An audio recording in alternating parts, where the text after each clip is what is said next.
Uma pessoa pode morrer 2 vezes e continuar vivendo?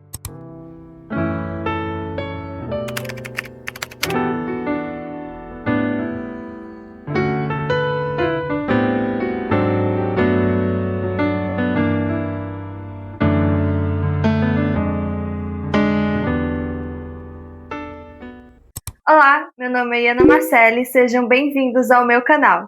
No vídeo de hoje nós vamos falar do livro Três Escândalos e um Funeral, da Karina Eide. Esse é o segundo livro da série Escândalos e Suspiros e é um romance de época que se passa na Alemanha. Diferente dos outros livros dessa escritora, esse livro você precisa ter lido outras 2 séries para entender o contexto geral da história. Uma é Dama de Aço e a outra é América Hamburgo. A nossa protagonista, Júlia, aparece no terceiro livro da série América Hamburgo, O Cavalheiro Americano. Já o nosso protagonista, o Axel, aparece no segundo livro da série Damas de Aço, Lei de Malícia. Ou seja, a partir de agora você vai ter uma série de spoilers dos outros livros dessas séries, para tentar entender mesmo esse contexto geral dessa história. Então, se você já leu esses livros, pode ficar por aqui ainda, porque a gente tem muito o que contar sobre os nossos protagonistas. Para começar, o Axel não é um mocinho qualquer de romance de época, porque ele foi o vilão do segundo livro da série Damas de Aço. E assim, é muito interessante essa história porque a gente encara o outro lado da moeda. A gente tem um protagonista que lida com as ações, com as consequências de suas ações e também com um certo arrependimento, mas não tanto, até porque ele encara que ele já cumpriu com tudo que ele tinha que cumprir após as ações que ele fez lá em Lei de Malícia. E é claro que a nossa protagonista, Júlia, não é apenas uma dama da sociedade ou uma mulher querendo fazer com que o homem comece de novo, reinicie seu modo de viver ou então encare a vida de um jeito diferente. Não, ela também guarda os seus próprios segredos e a gente conhece um pouco deles lá em O Cavalheiro Americano, de América Hamburgo. E contando um pouquinho mais da história desses personagens, o Axel aparece lá em Lei de Malícia e acaba tendo a sua primeira morte lá. O nome Axel é enterrado, assim como o sobrenome, e a Charlotte vira viúva, não é mesmo, do Axel. E a partir daí ele foge para os Estados Unidos. Ele estava sendo perseguido na Alemanha porque ele era considerado um traidor, já que ele participava, né, da impressão de folhetins que circulavam pela Alemanha para incitar, né, motins políticos, principalmente naquela época política que a Alemanha estava vivendo. Então ele foge lá para os Estados Unidos e recomeça sua vida como Marco de Ângelo. E a Júlia encontra ele nesse momento em que ele está indo para os Estados Unidos e ela acaba indo trabalhar na mesma editora que ele, então é aí que os dois se conhecem. Só que ela não é realmente só uma alemã que foi em busca de trabalho e recomeço de vida lá nos Estados Unidos. Ela tem uma história por trás. Só que os dois começam esse romance sem saber de nada, né? Confiando que uma é Júlia e outra é Marcos de Ângelo. E é a partir daí que, depois de um tempo deles convivendo juntos, é que a Júlia descobre tudo de uma forma bem diferente. Ela encontra um dos diários dele e lê, e a partir daí ela tem um ódio tremendo e ela decide voltar para a Alemanha, mas não sem antes fazer um estrago, porque ela realmente fez um estrago. Além de rasgar papéis importantes, finais de livros, ela também mandou uma gangue irlandesa ir atrás dele e dar um murro na cara dele. E eu acho que isso foi impagável. Uma pena que a Karina Eide não descreveu como foi essa cena no livro. Mas, enfim, voltando à história, a partir desse momento ele também tem que ir atrás dela, já que a vida dele como Marcos de Ângelo acabou. E ele volta para a Alemanha para tentar encontrar ela e descobrir o que foi que fez com que ela ficasse com tanto ódio dele. Em O Cavalheiro Americano, a gente também descobre que a Júlia, ela finge ser outra pessoa, no caso, finge ter outro sobrenome, e que ela não é uma simples dama ou uma simples mulher na sociedade. Ela realmente é de uma classe mais alta, ela é filha de um conde que está fugindo de um acordo de casamento.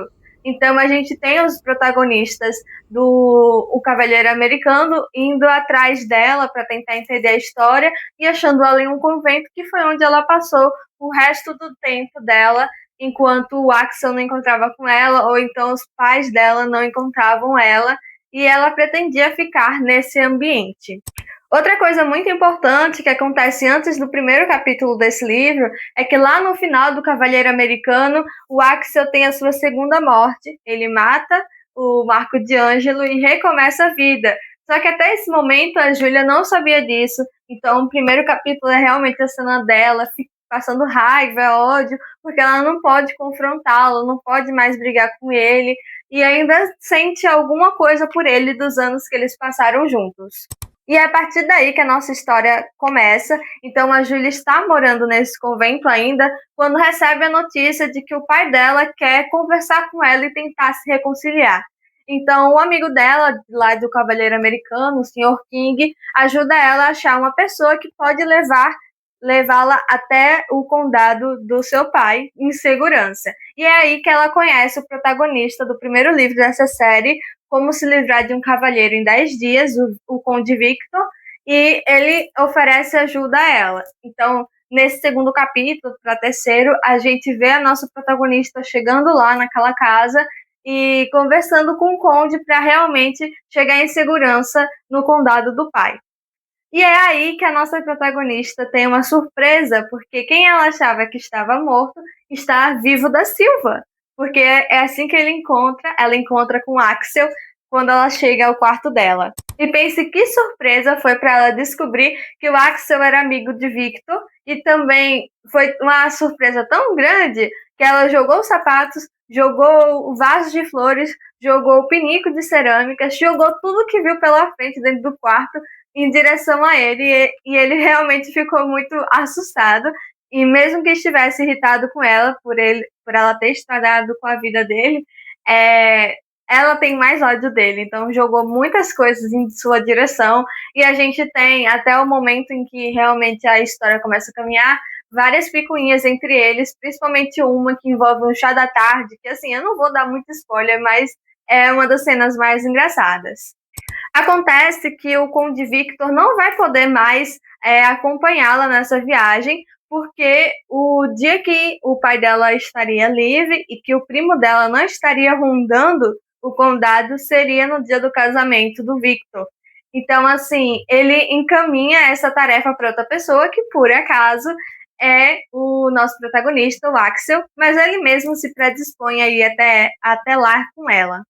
Então, a partir daí, a gente tem uma viagem muito longa de carruagem, já que eles não podem simplesmente pegar um trem, porque se algo der errado, não tem como eles pularem de um trem do nada. Mas seria muito engraçado. Então, eles andam de carruagem até lá, e tem algumas paradas que acontecem coisas muito engraçadas, tipo, eles descem no convento que ela passou um tempo e tentam recuperar uma das malas dela, né? E, assim, a forma como o Axel tem que entrar dentro do convento é muito engraçada, e eu recomendo muito a leitura por causa dessas cenas que começam a ter por causa desse evento específico. E, claro, no meio do caminho, além dessas cenas engraçadas, a gente tem um cachorro que aparece do nada e que se torna o xodó dos dois e fazem com que os dois tenham vontade de conversar entre si. E aí que a gente tem o começo da reconciliação, porque o Axel não quer viver brigando e também quer contar o lado dele da história, não só o que ela leu no diário, até porque, como ele mesmo pensa, ele já é outro homem do que o que ele foi quando ele decidiu fugir para os Estados Unidos. Então, assim, é uma história muito bonita que fala sobre como perder, né? Como duas pessoas que sofrem com tanto ódio, com tanta mágoa, rancor e com segredos que não foram revelados, conseguem se reconciliar e, quem sabe, até mesmo pedir perdão. E eu gosto bastante desse livro justamente porque o Axel tem que pensar se ele realmente está lá para morrer ou se ele está vivendo a vida, porque ele já teve tantas mortes e no meio do caminho estava pensando em enterrar mais uma morte, que ele fica pensando, eu estou vivendo? E foi um questionamento que o próprio Conde passou para ele. Será que você está vivendo mesmo? ou se escondendo atrás dessas identidades que você acha que é sua.